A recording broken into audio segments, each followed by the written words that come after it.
সাংবাদিক বন্ধুসকল, আজি আমাৰ যোৱা 1 তাৰিখে হৈ যোৱা আমাৰ কেন্দ্ৰীয় বিত্তমন্ত্ৰীয়ে যি বাজেট দিছিলে আৰু তাৰ কাৰণে গোটেই ভাৰতবৰ্ষৰ লগতে অসম তথা নৰ্থ ইষ্টত আমাৰ কি লাভালাভ হলে আৰু আমাৰ এই নৰ্থ ইষ্টৰ আৰু অসমৰ জনগণে তাৰ কাৰণে আমাৰ মাননীয় বিত্তমন্ত্ৰী ডাঙৰীয়ানীক ধন্যবাদ আৰু কৃতজ্ঞতা দিব লাগিব। ইতিমধ্যেই আমাৰ কমল মেধি ডাঙৰীয়া গোটেইখিনি কথা কৈছে।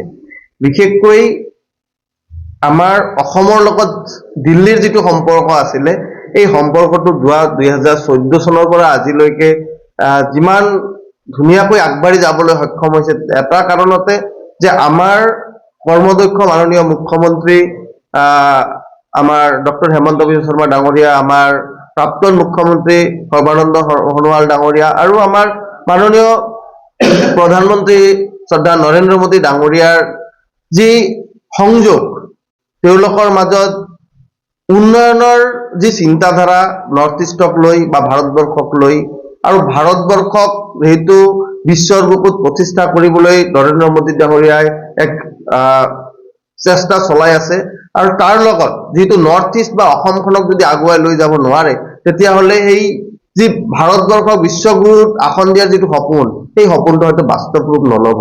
তাৰ কাৰণে আজি আপোনালোকে দেখিছে যে আমাৰ অসমৰ পৰিচয় বুলি যদি কওঁ আমি ভুল কোৱা নহ'ব, কাজিৰঙা ৰাষ্ট্ৰীয় উদ্যান। আৰু সেই কাজিৰঙা ৰাষ্ট্ৰীয় উদ্যানত যিটো আমাৰ এতিয়া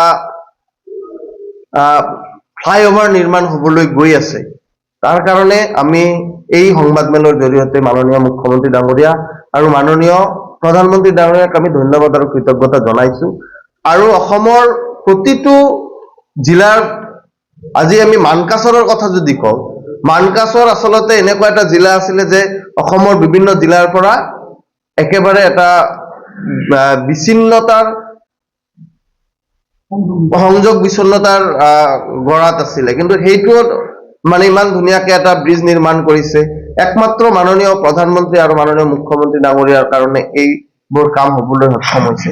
তো মই আপোনালোকক ধন্যবাদ জনাইছো যে আপোনালোকে আমাৰ প্ৰতিটো কামে আমাৰ মাননীয় মুখ্যমন্ত্ৰী ডাঙৰীয়া বা আমাৰ চৰকাৰখনৰ কামবোৰ আপোনালোকে ৰাইজৰ ওচৰত লৈ যোৱাৰ কাৰণে প্ৰয়াস আপোনালোকে কৰিছে, সহযোগ কৰিছে আৰু আজিও আপোনালোকে নিশ্চয়কৈ সেই সহযোগ আমাক কৰিব আৰু ৰাইজে এই কথাখিনি বুজি পাবই লাগিব।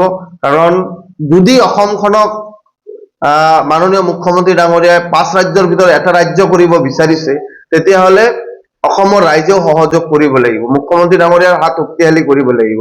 আৰু তেনে ক্ষেত্ৰত বিভিন্ন নিৰ্বাচনত ইতিমধ্যে আমি ৰিজাল্টটো পাইছো যে মাননীয় মুখ্যমন্ত্ৰী ডাঙৰীয়াৰ প্ৰতিটো কথাৰ ওপৰত ৰাইজৰ বিশ্বাস আছে, আস্থা আছে আৰু তেনেকৈ অসমখনক আগুৱাই লৈ যাব।